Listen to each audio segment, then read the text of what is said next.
Hey, welcome back to the Hub channel. My name is Brandon, and this is my favorite time of the week. We're going to be going over what happened in the market this week, what is happening right now.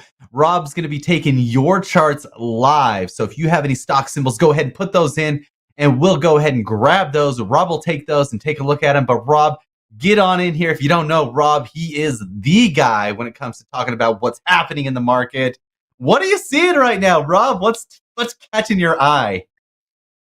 Happy Friday to you, Brandon. My favorite time of the week as well. Switching over and looking at the market real quick. We are powering a little bit higher today. I'll come back and talk about that. But the news of the week, we had the jobless claims number come in just a little bit higher than expected. So, when you're looking at from a contrarian standpoint, that's a good thing. The jobless claims were 215,000, 210 was expected. The labor market has been, pardon me, stubbornly strong. We know that's something that the Fed looks at. But then the big news of the week was yesterday with the PCE report, the Fed's favorite inflation indicator, because we know they can't look at the CPI and PPI like everybody else. And there was some concern. There was even whispers after the CPI and PPI numbers came in a little hotter than expected, some whispers of maybe another Fed rate hike. But the PCE came in right in line with expectations. And so that calmed the fears a little bit. That whole rate hike whisper went away. Now we're back to, will they cut in June, whatever. One of the numbers that was kind of eye-opening was personal spending. It was expected to be up 0.2%. It was up a full percent. So how the U.S. consumer is still spending is beyond me, because we all know about the record credit card debt and everything else. But somehow we're still spending. And anyway, that has put a little bit of a bid under the market. When you look at the chart, I mean, it's right on that slow, steady climb on the 45-degree angle that it like. And those moves, for those that are newer viewers and not familiar with why it was 45-degree angle mean, when you, whatever the security is, climbs in this 45-degree angle mode, the corrections, and we all know the market moves in impulses and corrections. That's the whole gist of Elliott wave. But when you have a 45-degree angle, the corrections are less severe. And so we're just motoring up to the upside, making a new high in the wave 3 today. And this wave 5 target has gone up to 527. These two are not forecasting that a wave 4 is starting. These are projections. If the wave 4 were to start, you could expect some support down here with a move higher. But when you're in the wave 3, for whatever reason, the Elliott wave algorithm likes this price up here, and a wave 3 can go to that price as well. So it doesn't have to wait for the 4 and then the 5. So that's how the charts are set up. The software is programmed exactly to the algorithm as Ralph Nelson Elliott wrote it. Most of you know that already. There is a new live version that is so cool. We saw it in the meeting yesterday. And you can register for it and get the free beta right now at hub.com. So we're on the Hub Financial channel. If you haven't done so, go to hub.com and get the free live copy of all this stuff. And I'll be using that once it moves out of beta and is available on the full scale. But for the market today, it liked the PCE report. And I just don't see where, unless we start getting some hotter numbers in the future, where things are going to go from an inflation standpoint, where things are going to go to the downside here. It's all clear. I'm a little suspect even of the June rate hike. If you listen to the Fed governors, and who knows if they're telling you the truth or not, but none of them are really talking about a rate cut yet. They're kind of happy with the status quo. We're slowly coming down on inflation. We're not yet to their 2% target. We were at 2.4, but we're getting in that area. And I just think the Fed's going to be content to say, hey, as long as things are okay, we're not going to do anything. They're just going to sit on their hands. And when you look at rates, as you would expect, rates are ticking down. They're down again today. And that's because that whole whisper rate hike has gone away. And I think that continues. I don't see the catalyst to move rates all the way down here in this wave 5. A lot of people are talking about a 10-year around 4%. So that would be 40. I think that makes sense. So I think we come down a little bit in rates, but gosh, we'd have to have some horrible economic data come in and a Fed massive cut cycle to move rates down that far, that fast. So right now, we're looking at maybe 50 to 75 basis points cuts this year. It would take a lot more than that to push rates down that far, in my opinion. One thing I wanted to share with everybody, Brand, two things really. Number one, on the VIX, we kind of are breaking below this lower trend line here where we were having a set of higher lows there in the VIX. I still think we're going to have more volatility in the second half of the year. But we are breaking kind of below that level, and perhaps we need to come down and test this area around 12. Maybe we hold here in the 13 area, but it seems like the VIX wants to move lower, and that would be conducive with a steady climb on the SPY. So that seems to make sense. Now, the thing I was watching today, Brandon, is the Qs. With rates coming down, figured we were going to have a new high in the Qs today, and we have had that. I wanted to see if that 5 was going to relabel to a 3 to where it matched the S&P. The S&P says we're in a wave 3, but the Qs are still showing a wave 5. And the 5 was back over here on the 12th of February. When we made the new high here on the 23rd, the 5 moved over, and it's moved over again today. So no relabeling on the Qs just yet. So I still wonder if there's going to be a point where that 5 turns into a 3 and we start to move a little bit higher. Last piece of news here for today, Brandon, is we have to talk about oil, I think. Look at oil catching a bid. And for a motorhead like me, you can go to ewotrader.com and see my cars. None of them are very efficient on gas. So this is painful at the pump when we start to see this. But oil has finally broken above that stubborn level around 75 that it's been holding in for a while right there. You can see it kind of bounced down, but now it's breaking above it today. So it looks like we may be catching a bid here in oil, and that won't feel good at the gas pumps. So I don't know what you drive, Brandon, but my cars are not happy with higher gas prices. No, I'm right along with you. I live in Idaho, so I have a Duramax, and then we have 5 kids, Wow. so we drive an Expedition. None of our vehicles are cheap, and this is the time of year too when we go on like little road trips for spring break and stuff. So we just plan. There's $1,000 to get where it used to take like $200, and I think you hit a lot of things there in that little recap, and I think a lot of those things are important. I have no clue why they said they were going to cut rates in any way, shape, or form. I think the market is not ready for rate cuts. And just like Will said, as oil keeps going up, I don't think we're going to see rate cuts happen anytime soon. And the fact that they even mentioned it is absurd to me. And I think you're right. I think they're just going to kind of sit on their hands a little bit and see how the next few months play out. Maybe things will kind of fix themselves a little bit more so and see how that goes. But I don't know. We'll see how this happens, Rob. But I'm glad that you brought that stuff up. We do have a couple of requests here in the chat. It looks like Alexandru wants to take a look at Google and Bitcoin. Let's hit Google first. All right. Yeah, we haven't looked at the old Goog in a while, so let's take a look. We did have this triangle formation here, and a little surprising to me that Google broke to the downside with everything else that's going out in the tech world. Note that it's not in an LA wave pattern right now. It is in a corrective pattern, and a triangle is one of the LA wave corrective patterns. And we're breaking lower on Google. So money is moving elsewhere. And I'm a little surprised by this, that it broke to the downside, but it clearly did. And it looks like Google is going to, hard to imagine, but the strong support is all the way down here at 130. Do we make it down that far? There's a little bit of support a bit higher here at 135, but it seems like Google wants to at least test 135. Note that it is not participating in the market rally today. We're down a bit today on Google. So, that's a good one to look at because it is bucking the trend of the big boys. Rob, you're not. Here's the thing, Rob. You you watch the charts more, and I don't really watch the charts that often. And this move on Google doesn't surprise me one bit, and I'm surprised it's actually not worse, given their negative news on their Gemini program and how badly they messed up with their.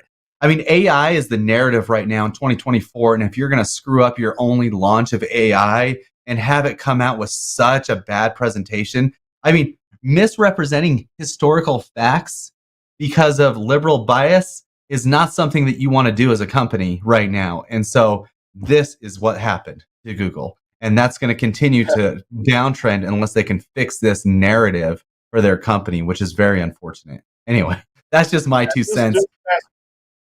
Just ask Bud Light what happens when you get that wrong, right? So, Yeah, that's exactly it. yeah. So the points you make are obviously affecting it, and right now, breaking below 140 is key. So we broke below it. We've tested it. It looks like we're turning down. So it does look like things are going a bit lower in the short term for Google. But you're spot on the news, and it's certainly affecting the stock. So it's not participating with everybody else today. So they're going to have to get that right. I don't know if there's any timeline for it or what they expect to happen, but it seems like there's going to be less interest in the old Google for a while.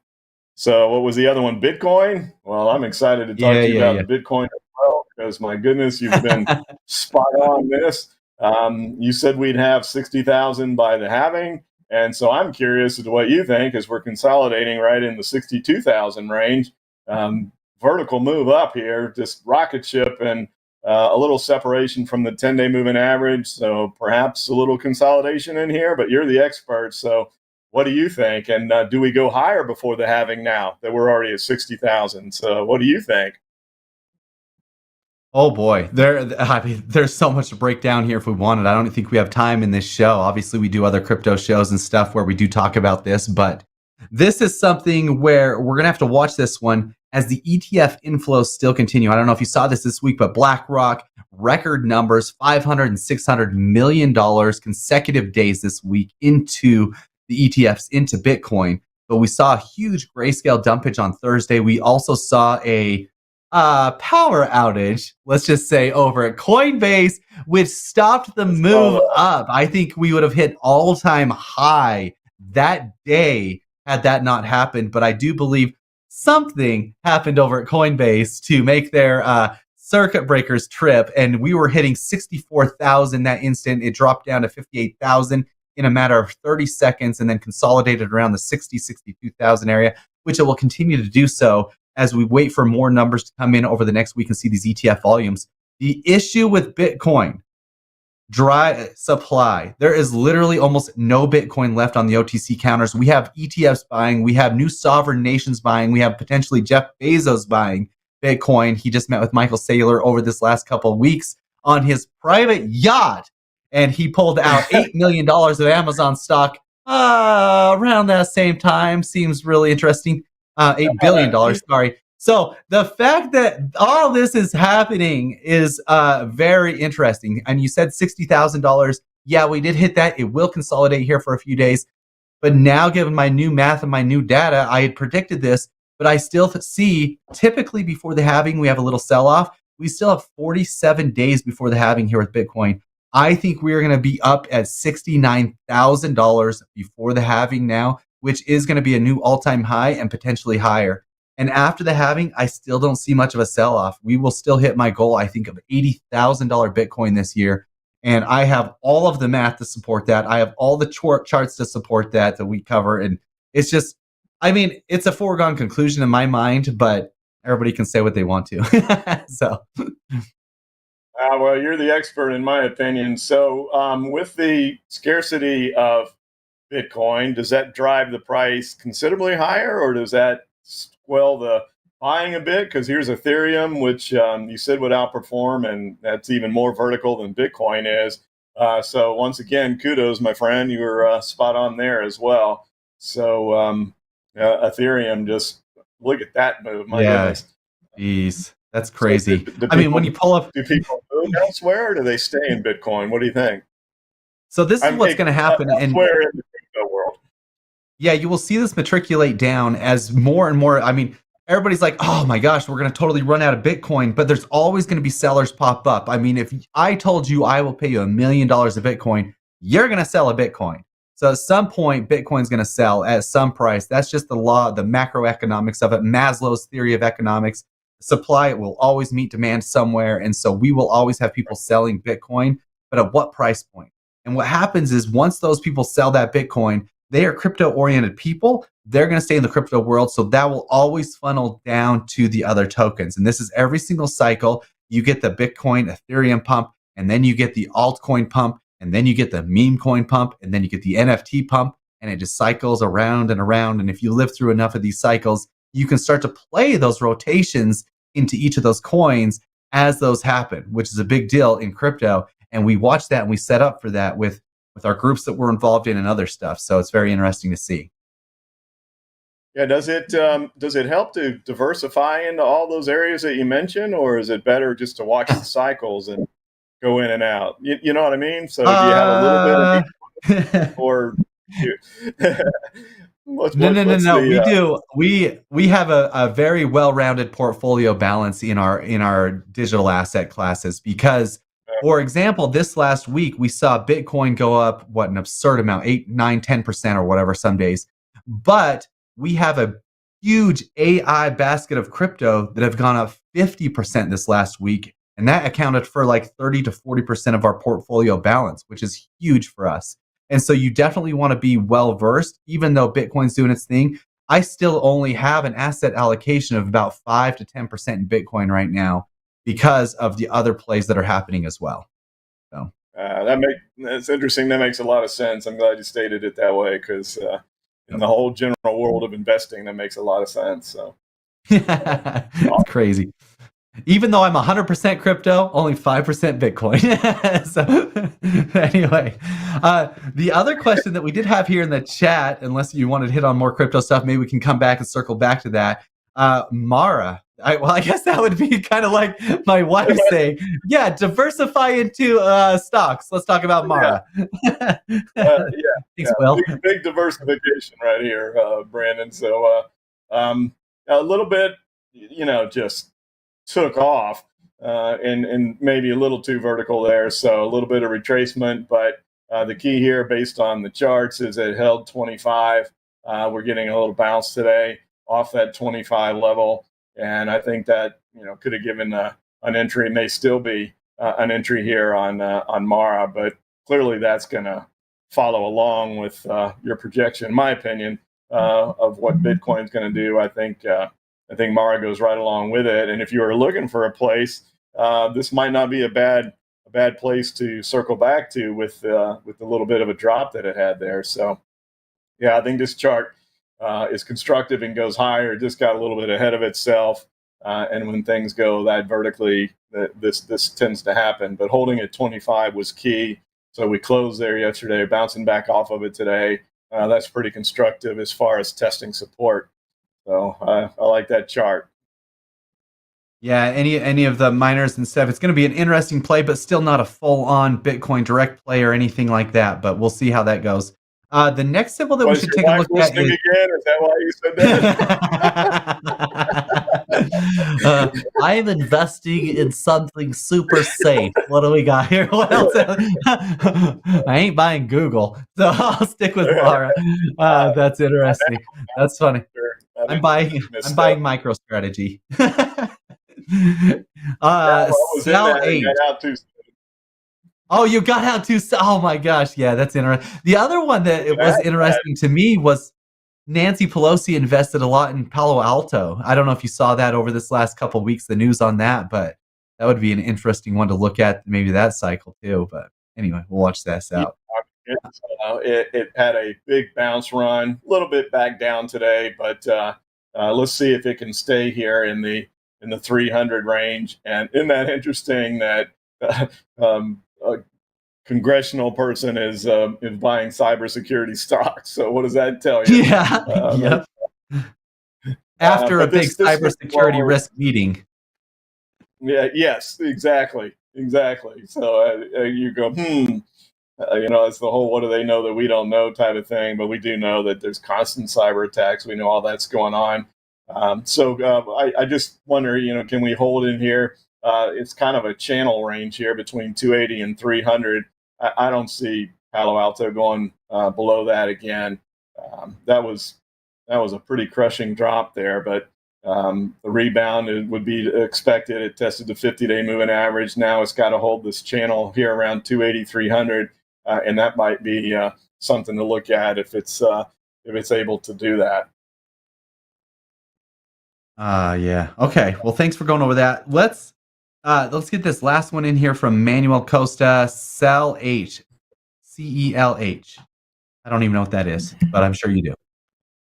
Celsius, yeah. It's a okay. People ask about that one a lot, and now you can see why. Oh, geez. Look at that. Wow. Yeah. So once again, a little too vertical for my liking here, and a little small give back today. If it can consolidate in there, a la Bitcoin with the vertical move here and stay in this range, then perhaps we have more to go. It's starting to get up in that neighborhood. When stocks get up towards 90, extremely high percentage of time they go to 100. The whole tractor beam effect, the Star Trek stuff that I talk about a lot, that 100 just draws stocks to it when they get that close. Now, I don't know if it's going to go there quickly because of such a strong move there.